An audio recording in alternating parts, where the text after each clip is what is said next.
Amém, irmão. Fique à vontade. Ok. Amém. Irmãos, eu quero falar para vocês assim que eu estou muito alegre de poder estar aqui com vocês para uma comunhão bastante particular. Quando os irmãos passaram o sentimento, eu perguntei para o Senhor, né? Como, como ajudar os irmãos? A minha profissão é uma profissão que todos os dias eu converso com muitas pessoas. E a gente vai percebendo a necessidade das pessoas e como as pessoas estão sofrendo. E então, ao ouvirmos o que nós vamos falar hoje, eu gostaria assim que cada irmão pegasse para si a palavra. Não pensasse, não, minha esposa precisa ouvir isso, meu marido precisa ouvir isso, meus filhos precisam ouvir isso. Não, eu preciso ouvir isso. Por quê? Porque nós vamos falar de uma forma coletiva para a família, mas é necessário que a gente tome essa palavra de uma forma individualizada, para que a gente consiga entender o que Deus quer fazer com a nossa vida. E eu vi aqui em Marcos, no capítulo 5, do versículo 21 ao 43, nós vamos ter essa comunhão. E é muito interessante, irmãos, porque o sentimento de vocês é um sentimento de Deus. A necessidade da família hoje está tão grande em todos os aspectos, no relacionamento entre esposo e esposa, entre pais e filhos, às vezes entre filhos e filhos, e entre os irmãos na igreja também, porque a igreja também é uma família. E então aqui eu quero começar com os irmãos para chamar a atenção para os irmãos para alguns pontos fundamentais. O versículo 21 fala assim: tendo Jesus voltado no barco para outro lado, afluiu para ele grande multidão, e ele estava junto do mar. Essa multidão foi atrás dele por causa daquilo que eles viram os sinais que Jesus fez. Então, em Marcos 5, do versículo 21, começa a mostrar esse fato. E aí o 22 fala assim, ó, e eis que se chega a ele um dos principais da sinagoga, chamado Jairo, e vendo, prostra-se aos seus pés. Irmão, quantas vezes nós nos prostramos aos pés do Senhor? Aquela era uma pessoa, era um pai de família aqui, é um pai. Ele era um dos principais da sinagoga, ou seja, era uma pessoa que tinha liderança. Ele liderava pessoas com as leis e com as coisas que ele sabia. Mas aí ele se prostrou aos pés de uma pessoa que não tinha, aparentemente, era desconhecido, que era o Senhor Jesus.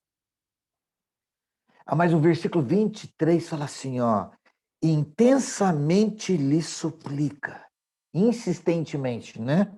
Perdão, insistentemente lhe suplica. Ele se dobra aos pés do Senhor e insistentemente lhe suplica. Eu quero perguntar para vocês, irmãos, vocês têm insistido nas orações, na busca ao Senhor, para casa, para nossa casa ser abençoada? Nós estamos insistindo? Somos insistentes na oração ou nós desanimamos com facilidade? E ele estava insistindo e ele fez uma súplica: minha filhinha está à morte.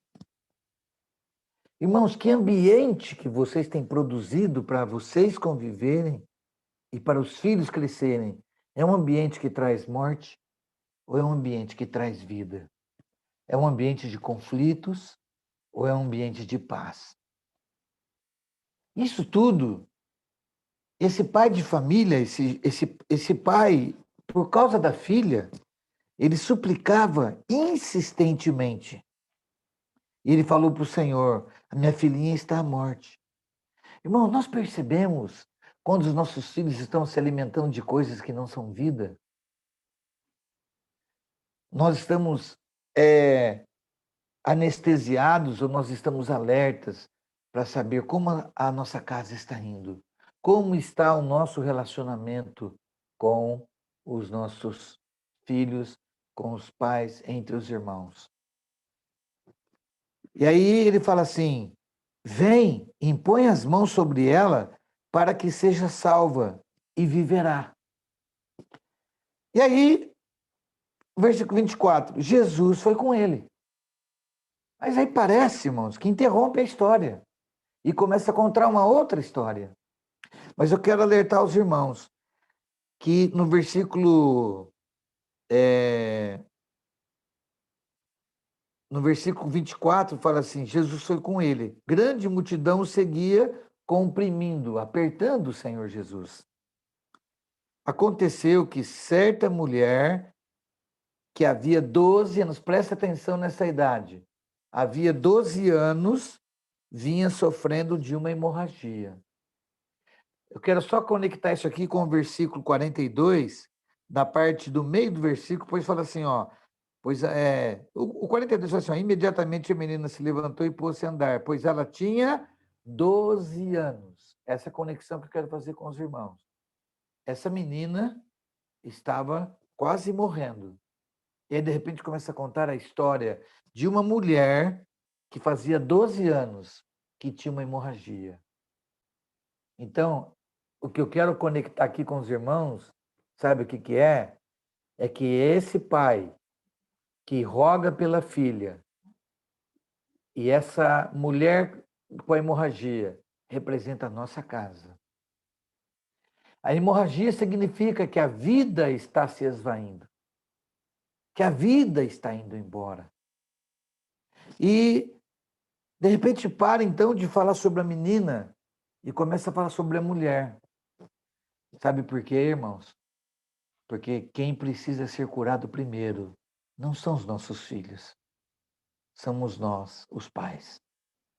Por isso que a história interrompe. E aí começa a falar de uma mulher, e olha que interessante, fala que fazia 12 anos que ela tinha essa hemorragia, e o versículo 26, e muito padecera na mão de vários médicos, tendo despendido tudo quanto possuía, sem, contudo, nada aproveitar, antes, pelo contrário, indo a pior.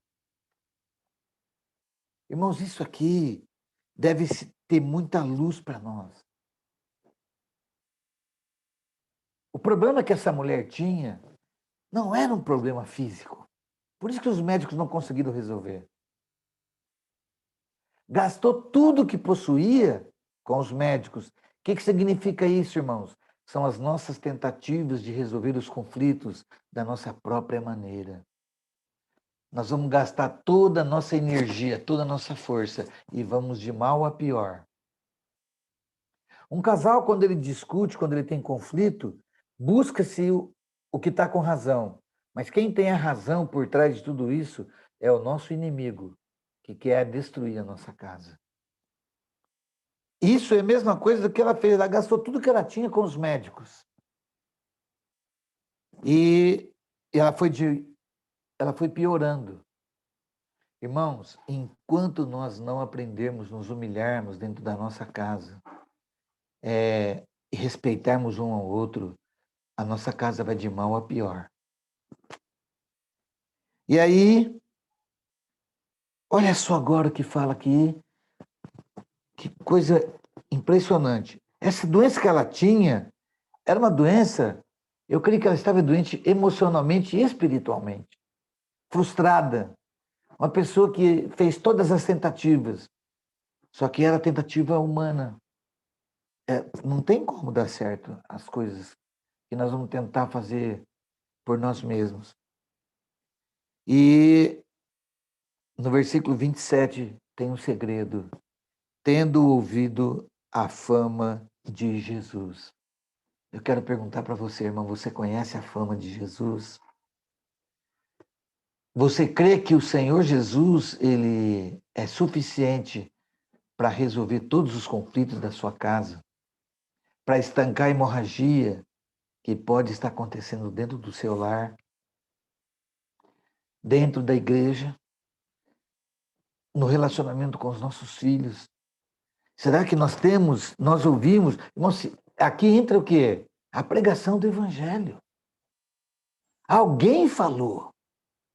E o falar, ela aqui está falando claramente, olha, e tendo ouvido a fama de. Porque se ela ouviu a fama, porque alguém falou. Aqui entra, irmãos, a prática do que nós estamos vendo hoje. Posso orar por você? Aí entra essa prática maravilhosa. Posso orar por você?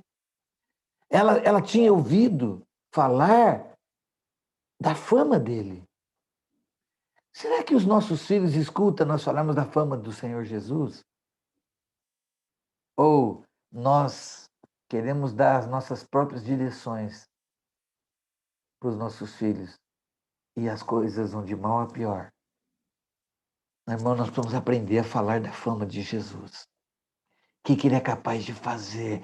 Se Jesus não está fazendo nada na sua casa, no relacionamento, alguma coisa está errada. Aqui tinha uma mulher que tinha uma hemorragia, fazia 12 anos. E quando ela ouviu falar da fama de Jesus, ela fez o seguinte, olha que interessante, versículo 27. Eu vou ligar depois com o 34, porque fala assim, e disse-lhe, e ele lhe disse, filha, a tua fé te salvou. A fé vem pelo quê? A fé vem pelo ouvir. Percebe como é que conecta tudo? Ela ouviu a fama de Jesus. O fato dela ter ouvido gerou algo nela. Eu preciso tocar nesse homem. Queridos irmãos, vocês têm tocado nesse Senhor maravilhoso? E essa mulher que tinha essa hemorragia, ela teve um sentimento. Tendo ouvido a fama de Jesus vindo por trás dele, por entre a multidão. A multidão significa aqui, irmãos, os problemas da nossa vida. As correrias que nós fazemos, as preocupações, as ansiedades. São tudo barreiras para a gente chegar até o Senhor. A nossa mente que nos engana. Preocupação financeira, preocupação com a saúde. Tudo isso são barreiras que vão sendo criadas para a gente não tocar no Senhor. E aí, ela falou que tocou-lhe a veste. Irmão, presta atenção nisso. Ela tocou na veste. Ela não tocou na pele do Senhor. Tocou na veste. O Salmo 133 fala que o óleo que punha na cabeça de Arão descia pela barba e ia até a orla da sua veste. O que essa mulher tocou foi na unção, foi no Espírito. Ela tocou no maior poder que está dentro de mim, de você. E aí, veja só, irmãos, olha que coisa interessante. Ela era uma pessoa que tinha apenas ouvido. E quando ela ouviu, ela creu. E muitas vezes nós colocamos dúvida na palavra profética, a gente fica, mas será que é assim? É uma coisa tão simples, será que é isso mesmo? Irmãos, nós precisamos dar ouvido à palavra profética. Vamos encontrar as pessoas estão precisando de oração, e às vezes nós precisamos às vezes perguntar em casa mesmo, posso orar por você? Orar uns pelos outros. A gente pensa sempre para fora, agora nós precisamos pensar para dentro, pensar na nossa casa. A gente às vezes ora, filho, eu vou orar por você, você ora pelo papai depois. Precisamos ensiná-los. Porque essa mulher, ela ouviu, ela creu nisso e ela tocou na veste dele. Porque ela dizia, olha só, porque dizia, versículo 28, se eu apenas lhe tocar as vestes, ficarei curada. Você tem essa convicção? Quantos anos faz, irmão, nós estamos reunindo e que nós temos o sentimento de verdade que arde no coração, eu preciso tocar ao meu Senhor. Irmão, nós temos que entender que nós temos um mundo que quer roubar nossa paz, roubar o nosso tempo, roubar tudo que nós temos. E tenha a convicção que o que você tem de mais precioso é esse Senhor dentro de você. E por causa disso você tem uma esposa, você tem um marido, você tem filhos, e mesmo aqueles que não têm filhos, às vezes que são sozinhos, você é o tesouro que Deus escolheu para que Ele possa, através de você, salvar as pessoas, orar pelas pessoas. Mas para isso, nós precisamos tocar na veste do nosso amado Senhor. E essa mulher, quando fala isso, ela pensou com ela, se eu tocar, eu vou ser curada. Irmãos, nós precisamos de médicos. Lógico. Nós precisamos de ajuda profissional. Mas eu quero falar para os irmãos uma coisa. Irmãos, nós precisamos tocar o Senhor porque Ele cura. Aquilo que os médicos não puderam fazer, que são as tentativas humanas, só tem uma pessoa que pode fazer. É o próprio Senhor Jesus. E aí, versículo 29 fala assim, ó, e logo se lhe estancou a hemorragia e sentiu no corpo estar curada do seu flagelo. Irmãos, perceba, os discípulos estavam ali, multidões estavam ao redor dele, mas essa mulher, ela deu um toque completamente diferente no Senhor. Porque o Senhor, aí, o versículo 30 fala assim, Jesus reconhecendo imediatamente, irmãos, isso é maravilhoso, irmãos. Reconhecendo imediatamente que dele saíra poder. Irmãos, eu quero perguntar para vocês, sejam sinceros com você mesmo. Você tem extraído o poder do céu para mudar a sua história, para mudar o seu humor, para mudar a sua maneira de falar com a esposa, com o marido, com os filhos? Você tem tirado o poder dele ou você tem usado o seu poder para resolver as coisas?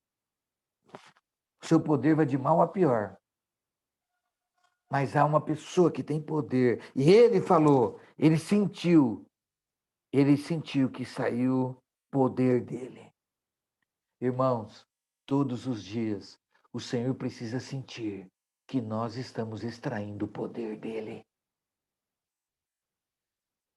Nada nós vamos levar dessa terra, queridos irmãos.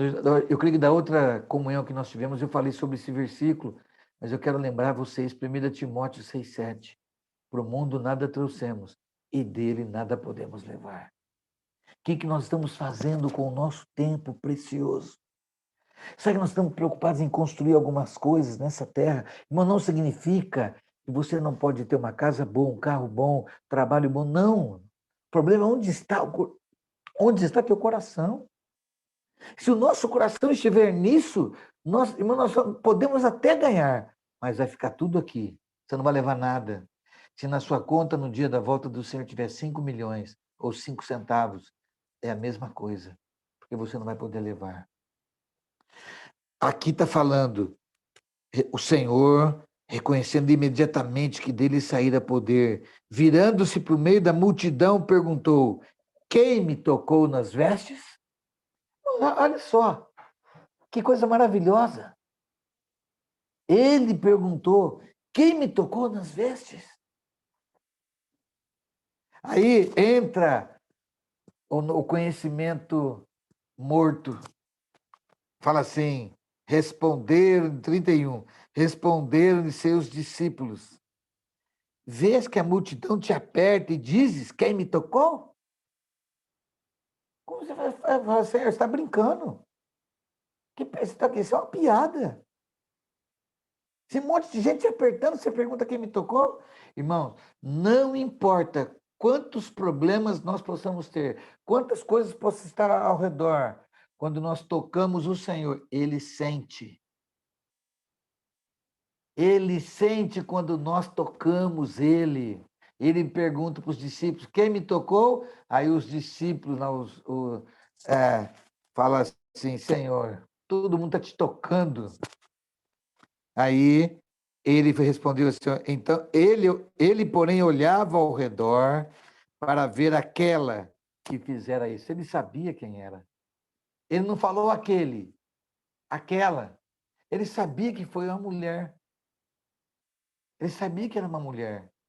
Aqui não está se vendo aquela a uma pessoa. Mas ele sabia quem era.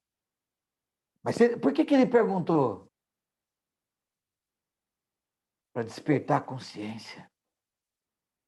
E aquelas pessoas cheias de conhecimento na mente. Senhor, todo mundo está te apertando, você pergunta quem te tocou?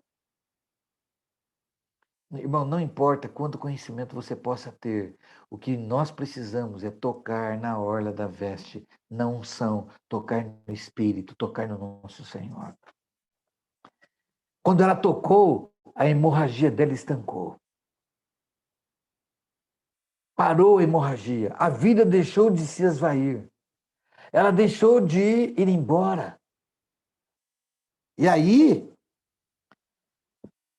no 33 fala assim, então a mulher atemorizada e tremendo, côncia, ou seja, consciente,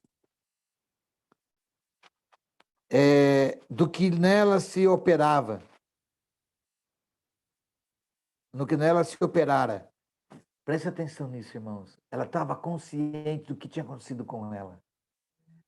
Ela sabia, ela tinha sido curada, ela sentiu o corpo dela, mas quando o Senhor perguntou, ela ficou trêmula, né? Então a mulher atemorizada e tremendo, consciente, né, côncia do que nela se operara, veio, prostrou-se diante dele, ó, a mesma condição que o pai de família fez lá no começo, quando foi suplicar para Jesus.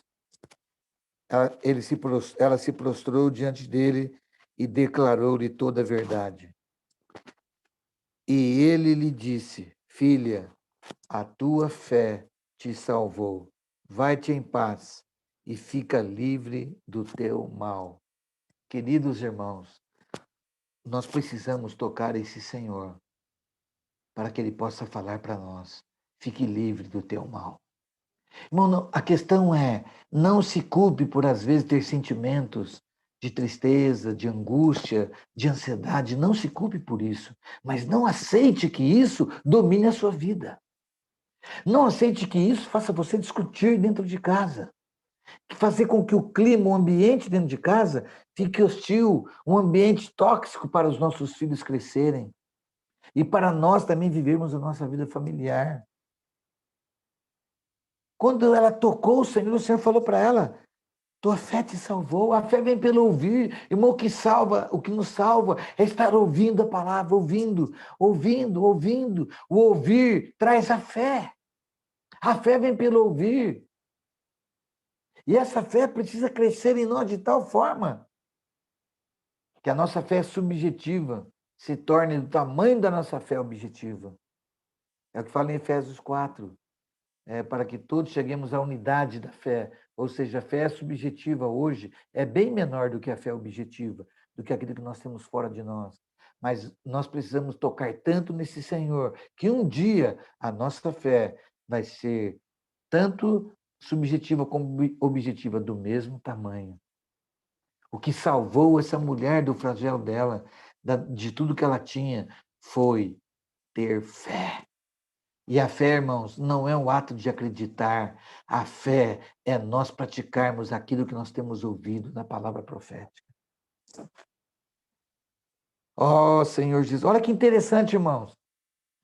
Quando, aí no 35 fala assim, falava ele ainda, quando chegaram alguns da casa do chefe da sinagoga, a quem disseram, tua filha já morreu, pare, porque ainda incomodas o mestre? Irmão, sempre vai ter irmãos negativos no nosso meio. Esse negócio aí, irmão, não, será que funciona isso?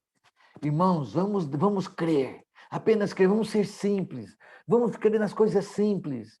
São as coisas simples que agradam a Deus. São as coisas simples que nós precisamos praticar. Aqui, quando ele chegou, já veio aquelas pessoas, os negativos. Oh, tua filha já morreu, para de incomodar o mestre. Mas aí, irmãos, olha que maravilha. Mas Jesus, sem acudir a tais palavras, disse ao chefe da sinagoga, não temas, crê somente, aleluia, não temas, crê somente. Aqui, irmãos, o crer somente É crer no quê? É crer naquilo que o Senhor está falando pela palavra profética. É crer, irmãos, é crer que Deus é capaz de fazer tudo. Mesmo que alguém venha falar, não, isso é impossível. Pode ser impossível para nós, mas para Ele não é nada impossível.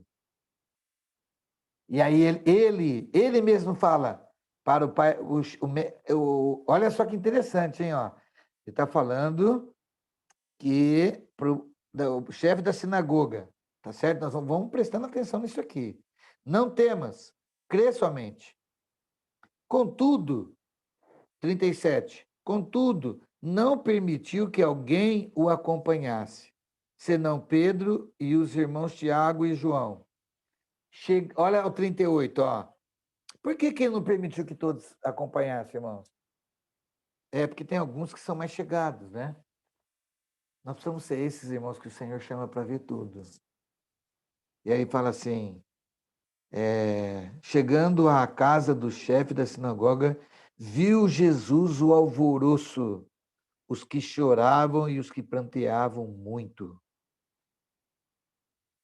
Ele viu. Irmãos, o nosso Senhor é cheio de humanidade. Ele chegou e falou, e ao entrar lhes disse, por que estáis em alvoroço e chorais? O Senhor está perguntando para você agora, por que você está ansioso com aquela situação? Eu não sei qual é a sua situação, mas o Senhor sabe. Por que você às vezes fica angustiado com as coisas? Por que você... É uma situação de morte. O Senhor chegou e falou o seguinte, por que vocês estão alvoroçados? Por que vocês estão chorando? A criança não está morta, mas dorme. E aí, no 40 fala assim, e riram-se dele. Tendo ele, porém, mandado sair a todos. Agora, aqui entra, irmãos, aqui eu quero, isso aqui é maravilhoso. Mandando sair a todos, tomou o pai e a mãe da criança. Até agora não tinha falado da mãe da criança. Sabe por quê? Porque essa mãe representa essa mulher que estava com a hemorragia.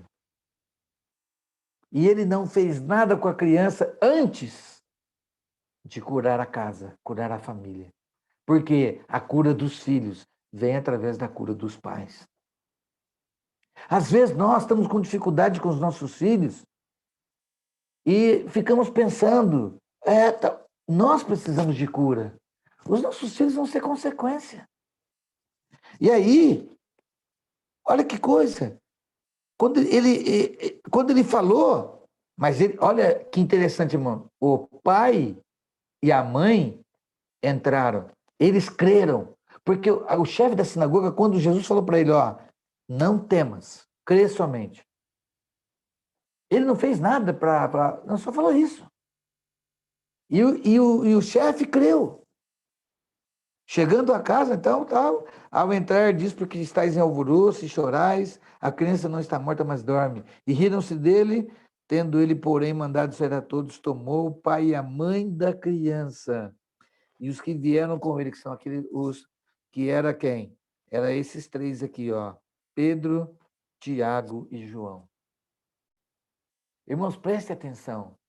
Quem que ele chamou lá no Getsemane, em Mateus 26, do 36 a 39, para orar com ele? Foi esses três aqui.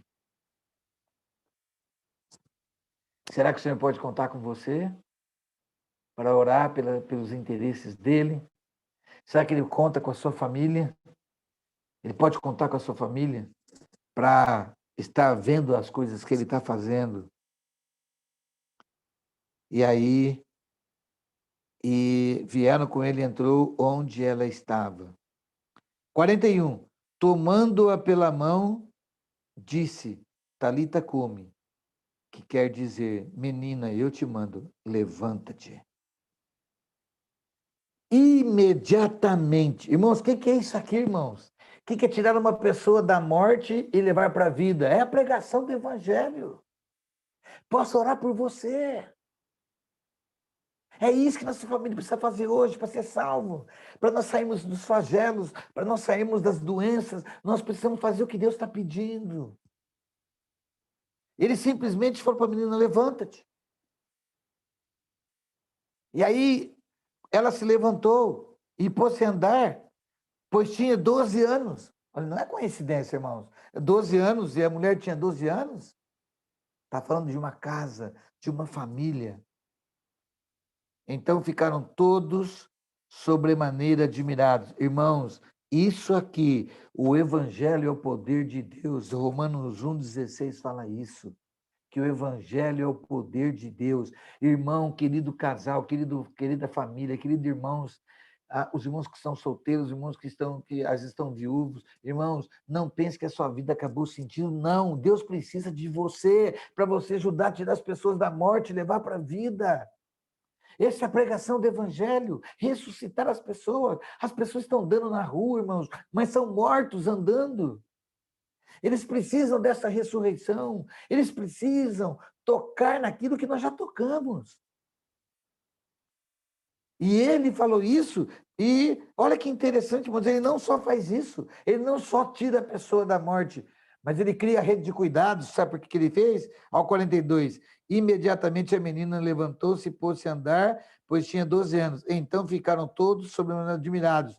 Mas Jesus ordenou-lhes expressamente que ninguém o soubesse e mandou que dessem de comer à menina. Aqui está a rede de cuidados. Não é só salvar as pessoas, nós precisamos alimentar as pessoas, cuidar das pessoas, fazer as pessoas entenderem aquilo que nós estamos vendo. Isso é maravilhoso, irmãos. Isso aqui é o que a palavra profética atual. A nossa família precisa dessa salvação. Nós precisamos praticar, e se posso orar por você, precisamos praticar o que tem sido falado, pregar o evangelho. Irmãos, a volta do Senhor não depende dos sinais exteriores, não depende do clima, não depende de nada dessas coisas. A volta do Senhor depende da pregação do evangelho. É claro, lá em Mateus 24 fala: por se multiplicar a iniquidade, o amor de quase todos se esfriará, aquele que perseverar até o fim e tal. Aí ele fala assim: ó, e será pregado esse evangelho do reino para testemunha a todas as nações, então virá o fim. O fim depende da nossa casa, queridos irmãos. E às vezes, quando a gente pensa no fim, nós como ser humano, é uma coisa incrível. Nós às vezes, não temos o desejo de sair dessa terra. Nós gostamos dessa terra. Nós gostaríamos de viver eternamente aqui. Mas Deus tem algo muito melhor para nós. Então, isso tem que abrir os nossos olhos e nós percebemos que Ele quer curar o nosso flagelo, quer curar as coisas por onde que vaza a vida em nós. O que faz a vida vazar de nós? E não tem jeito. Os médicos não vão conseguir te curar, os psicólogos não vão conseguir te curar. O que vai curar você é tocar na orla da veste do Senhor. Isso estanca a hemorragia. É porque toca na unção, tocou na unção a mesma unção que vai na cabeça, vai lá na orla da veste. Mas não importa o lugar que você está no corpo, você pode tocar na mesma unção que foi derramada na cabeça de Arão, é a mesma que vai lá na orla da veste. É o mesmo poder. Isso é maravilhoso.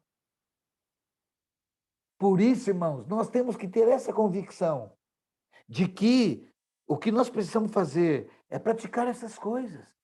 É a pregação do evangelho, tirar as pessoas da morte e levá-las para a vida. É fazer o quê? É dar comida para as pessoas. Nós vimos lá em Mateus 24, quando começa a falar né? A gente podia até ver Mateus 24. Isso aqui é maravilhoso, rapaz. Isso aqui, ó, é a mesma coisa que o senhor está falando aqui para essa família. Mateus 24, versículo 45. Quem é, pois, o servo fiel e prudente, a quem o Senhor confiou seus conservos, para dar-lhes o sustento a seu tempo? Irmãos, nós pensamos sempre nos de fora. Mas o primeiro servo que Deus quer que a gente alimenta são os da nossa casa. É a nossa própria casa, é a nossa família. E aqui está falando de dar o sustento a seu tempo. Não é no meu tempo, não é a hora que eu acho. É quando a pessoa tem necessidade. Às vezes, irmãos, nós deixamos as necessidades da nossa casa de lado para acudir à necessidade dos outros. Não que seja isso, nós temos que socorrer as necessidades dos outros, cuidar dos irmãos, isso é que Deus nos encarregou. Mas, irmãos, o primeiro lugar que nós precisamos cuidar é a nossa casa. Por isso que fala aqui, ó, que o Senhor falou assim, ó, em Marcos, ele fala assim que eles entraram, né? Chegaram lá, estava aquele alvoroço, eles entraram aonde a menina estava e ali um lugar particular. Ali era uma coisa só para a família, não era para os de fora. Os que entraram, aqueles que eram íntimos dele, Pedro, Tiago e João. E o mais íntimo era João. Mas eram os três que ele chamou para entrar ali dentro. E aí, imediatamente, assim que ela foi ressuscitada, o Senhor falou assim, expressamente, 43, né? Mas lá em Marcos, não tira de Mateus ainda não. Em Marcos fala assim, lá, né? Ó, mas Jesus ordenou-lhes expressamente que ninguém soubesse. Ou seja, não precisa ficar falando, não. O que você tem que fazer agora, não precisa falar que a menina foi ressuscitada, não. O que tem que fazer é dar comida para ela. Tá certo? O que precisa acontecer é isso. Nós precisamos dar comida, alimentar. Não é ficar falando, aconteceu isso, aconteceu aquilo. A questão é, eu estou alimentando ou não os irmãos? Agora, irmãos, se eu não me alimento, como é que eu vou alimentar os irmãos? Se eu estou sem suprimento, como é que eu vou suprir os outros? Se eu não tenho um depósito da palavra dentro de mim, não tem jeito. Por isso, tudo que está falando aqui está relacionado à palavra. A mulher ouviu a fama, alguém falou, é a palavra.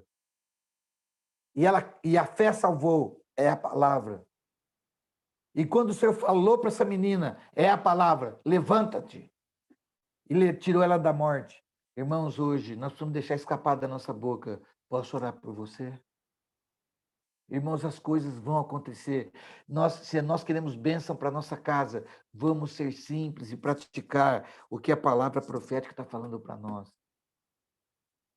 Vai curar os nossos flagelos, as nossas hemorragias. Por onde a vida está vazando, vai parar de vazar. Ó Senhor Jesus. Então, nós vimos aqui claramente, irmãos, que a palavra profética, primeiro nós vimos um pai que ora com desespero. Aqui fala que ele insistentemente suplicava. Então, às vezes, irmão, nós não somos insistentes na oração. Às vezes a gente não insiste na oração. A gente ora por uma coisa, não deu resultado, a gente para de orar. Nós precisamos insistir. Insistir, insistir, insistir. Olha, ele não julgou aquela causa da mulher lá? Do juiz Inico? Ele julgou a causa daquela mulher, de tanto ela insistir. Irmãos, o nosso Senhor não é iníquo, o nosso Senhor, ele é o juiz dos juízes. Ele quer julgar a nossa causa. Sabe de que forma? Ele quer estancar a nossa hemorragia, a hemorragia da nossa casa. E para ele fazer isso, tem que ter alguém clamando pela casa. E aqui fala, na verdade, do homem, mas aqui é que é o pai de família, mas aqui é o pai e a mãe. Os dois juntos precisam orar pelos filhos. Os irmãos que não são casados, tem um monte de irmãos para cuidar. Vamos cuidar dos irmãos. E nós vamos tocar no Senhor. Quando nós tocamos no Senhor, os nossos flagelos são curados. E não tocou nem na pele, mas tocou na orla da veste. Essa mulher, ela creu na fama que Jesus tinha. Querido irmão, Jesus é famoso para você? Ele é famoso na sua casa? O que é famoso na sua casa? Artistas? O que é famoso em casa? Irmãos, o que tem que ser famoso em casa é o Senhor Jesus. Porque ele é aquele que cura. Os médicos não conseguiram curar. mas ela veio por trás e tocou na orla da veste, ela ficou curada. Aí quando curou a mãe, agora é a hora. Curou a família, curou o pai e mãe, agora é a hora de curar, fazer a filha ressuscitar. Significa, irmãos, que os problemas que às vezes os nossos filhos estão passando, nós podemos ajudar muito, sabe de que jeito? Tendo paz dentro das nossas casas. Precisamos permitir que reine a paz dentro das nossas casas. As nossas casas têm que ser um lugar onde se fala da fama de Jesus, aonde se prega a palavra de Jesus, aonde se tira da morte e leva para a vida. Ó Senhor Jesus. E tem aqueles sempre que vão falar, isso não vai funcionar. Ah, irmão, esse problema não tem jeito. Não. Quando chegou no versículo 36, né? Mas Jesus sem acudir a tais palavras, porque no 35, falava ele ainda, quando chegaram alguns da casa do chefe, e não era pessoa estranha, não. Era da casa do chefe. Irmão, às vezes, nós como chefe de família, nós não acreditamos que Deus é capaz de fazer. Mas ele falou assim, tua filha já morreu, por que você ainda fica incomodando o mestre? Mas a resposta de Jesus é fantástica. Mas Jesus, sem acudir a tais palavras, irmão, não deixe a palavra que os outros falam, até mesmo que você pensa, gerar coisa negativa na sua mente. A mente mente, a mente engana. Ela vai falar para você que ter tal coisa não tem solução. Não tem para mim, para você, não tem para os médicos, mas para ele tem, para Deus tem. E Jesus fez o quê? Ele não deu bola para aquelas palavras. É isso que nós precisamos fazer, irmãos. Não, pensa, não. Disso, sem acudir a tais palavras, disse ao chefe, ao pai, né? Não temas, crê somente. Isaías 41:13 diz assim, porque eu, Senhor teu Deus, te tomo pela tua mão direita e te digo, não temas, porque eu te ajudo. Você crê nisso, irmão? Não é uma ação minha e sua. É ele que nos toma pela mão e nos diz, não temas, porque eu te ajudo. Irmãos, isso aqui está mostrando uma coisa para nós. E aí, então, ou seja, crê somente. Irmão, não duvide de nada. Os irmãos têm falado da palavra profética. Vamos crer somente. Pode vir pessoas falar coisas negativas daqui, dali, falar um monte de coisa. Mas nós estamos firmes sabendo em quem nós cremos. Crê somente. Sabe o que significa crer somente, irmãos? Seja simples. Jogue fora os conceitos. Seja simples, porque aqueles que são simples faz uma coisa só: crê, vai e pratica.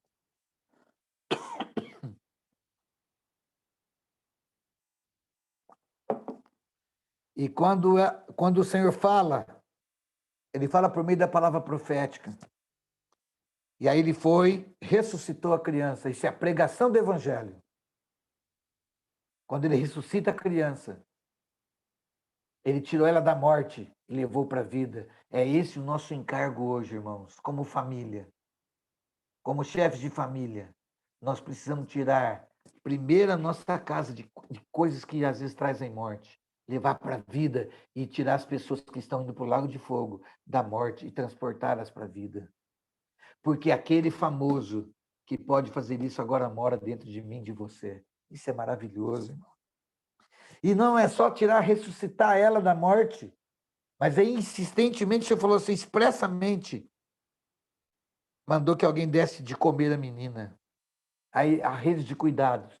Precisamos cuidar dos irmãos, alimentando os irmãos. Como falei em Mateus, do 24, o 45, fala, bem-aventurado, né? Dar sustento a seu tempo. Bem-aventurado aquele servo a quem o seu Senhor, quando vier, achar fazendo assim. Irmãos, eu tenho certeza que você quer que toda a sua casa seja arrebatada. E não só a sua casa, você quer que todos os irmãos que se reúnem com você na sua cidade, você quer que eles sejam arrebatados. Irmão, nós só temos um caminho, é cuidar dos irmãos. Se nós estivermos cuidando de pessoas quando o Senhor voltar, nós seremos vencedores, seremos arrebatados. Bem-aventurado, ou seja, feliz, aquele servo. Nós somos servos, irmãos. Nós temos que entender que um servo não tem mais a sua própria liberdade.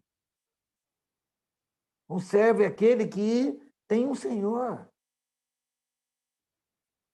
E nós precisamos viver esse Senhor cada dia. E, irmãos, e nós, para a mudança da nossa mente, nós precisamos de uma coisa muito importante, que está em Romanos 12, para a gente finalizar. Romanos 12. Romanos 12, eu creio que da outra vez eu falei sobre esse versículo, mas eu quero reforçar isso porque eu vou ler junto com isso. Deixa em Romanos 12, segura aí com o dedo em Romanos 12, seja com a Bíblia, e abre em Salmos 142, versículo 7. Salmo 142, 7. Eu vou ler para os irmãos aqui que falam no Salmo 142, 7. Tira a minha alma do cárcere, para que eu dê graças ao teu nome. Os justos me rodearão quando me fizeres esse bem. Tira a minha alma do cárcere. A alma, no grego, é psique, é o nosso ser psicológico. Mas eu quero perguntar para os irmãos, quando a alma está aprisionada, o espírito e o corpo ficam fora ou eles estão juntos? Eles vão juntos para essa prisão. Por isso que nesse salmo fala, Salmo 142, 7, tira minha alma do cárcere para que eu dê graças ao teu nome. Significa que eu não consigo orar se eu estiver aprisionado. Por isso, muitas vezes, irmão, quando você vai orar, você tem a sensação de que a sua oração não passou do teto. Porque você está aprisionado dentro de circunstâncias, dentro de coisas que fazem a vida vazar, fazem com que a hemorragia continue. Então nós temos que sair da prisão. E aqui no Romanos 12, versículo 1 fala o seguinte, então vamos ver aqui o nosso ser tripartido. O versículo 1 fala assim, rogo-vos, pois, irmãos, pelas misericórdias de Deus, que apresenteis os vossos corpos por sacrifício vivo, santo e agradável a Deus, que é o vosso serviço racional. O versículo 1 fala do nosso corpo, que você tem que colocar o corpo sobre o altar. O versículo 11 fala assim, no zelo não sejais remissos, sede fervorosos de espírito, servindo ao Senhor. Espírito com letra minúscula, é o nosso espírito humano. Então o corpo tem que ser colocado sobre o altar. O nosso espírito humano tem que estar fervendo. Mas eu quero perguntar para você, é possível acontecer isso se você não tiver com a mente voltada para Deus? Ninguém consegue consagrar sua vida se está preocupado com outras coisas. Por isso, a chave está no versículo 2. E não vos conformeis com este século, com este aion, que é o século presente, mas transformai-vos pela renovação da vossa mente, para que experimenteis qual seja a boa, agradável e perfeita vontade de Deus. Que maravilha! Ó Senhor Jesus! Nós precisamos provar isso, irmãos. Como que eu posso provar a boa, agradável e perfeita vontade de Deus? Eu preciso ter uma metanoia, mudança de mente. Eu preciso renovar minha mente. Quando eu renovo a minha mente, nada me segura. Quando eu renovo a minha mente, eu espontaneamente coloco o meu corpo sobre o altar e me torno uma pessoa fervorosa no espírito. Se a mente não for renovada, não consegue colocar o corpo sobre o altar e também não consegue, de forma nenhuma, ser fervoroso no espírito. Então, nós temos que compreender uma coisa importante, mas nós temos que ter domínio próprio. Eu preciso dominar meus pensamentos. O pensamento de uma pessoa não pode ser maior do que a pessoa. Isso chama-se domínio próprio. Quando Deus falou para Caim, nós falamos isso na outra comunhão, quando Deus falou para Caim no Jardim do Éden, o teu desejo será contra ti, mas a ti cumpre dominá-lo. Não existe desejo sem o pensamento, nem emoção sem o pensamento. Então Deus falou para Caim dominar a mente, mas ele foi passivo, ele aceitou aquilo, ele não lutou contra os pensamentos. Queridos irmãos que estão aí nos ouvindo, não acreditem na sua mente, ela engana você. Ela fala que você às vezes é inútil, que você é inferior, faz você se comparar com outras pessoas, faz você se sentir rejeitada, até mesmo o casal. Às vezes a esposa fala que o marido não se interessa mais por ela, ou o marido pensa a mesma coisa, e isso vai crescendo no nosso pensamento. Nós precisamos quebrar isso, nós precisamos vencer isso. E a forma de vencer isso, sabe o que é? Renovando a nossa mente. E lógico, irmão, nós precisamos também perceber que a nossa família são formadas por seres humanos. Não vamos espiritualizar tudo, não. Nós precisamos entender que nós somos ser humano e que podemos viver no espírito. Mas o nosso viver humano também pode ser um viver elevado. Por quê? Porque nós temos a mente de Cristo. De acordo com 1 Coríntios, 1 Coríntios 2,16. 1 Coríntios 2,16. Eu vou ler para os irmãos aqui. Fala assim: pois quem conheceu a mente do Senhor que o possa instruir? Nós, porém, temos a mente de Cristo. Irmãos, isso aqui é profundo demais. Se nós temos a mente de Cristo, significa que nós podemos ter a vontade e a emoção de Cristo, porque é a mente que comanda tudo. O nosso corpo não peca. O que faz o pecar é a nossa mente. O corpo é apenas um condutor da nossa alma e do nosso espírito. Por isso, precisamos renovar a nossa mente. Precisamos colocar nossa mente no espírito e declarar: Senhor, eu quero tocar na hora da tua veste. De tal forma que o Senhor olhe para trás e fale assim: alguém me tocou. Não é maravilhoso isso? O Senhor falou: alguém me tocou. Que esse alguém, meus queridos irmãos, seja eu e você. Para que possa estancar em nós todas as coisas onde a vida possa vazar. E nós possamos viver a vida familiar, a vida da igreja, com muita paz, cuidando uns dos outros. Amém. Jesus é o Senhor.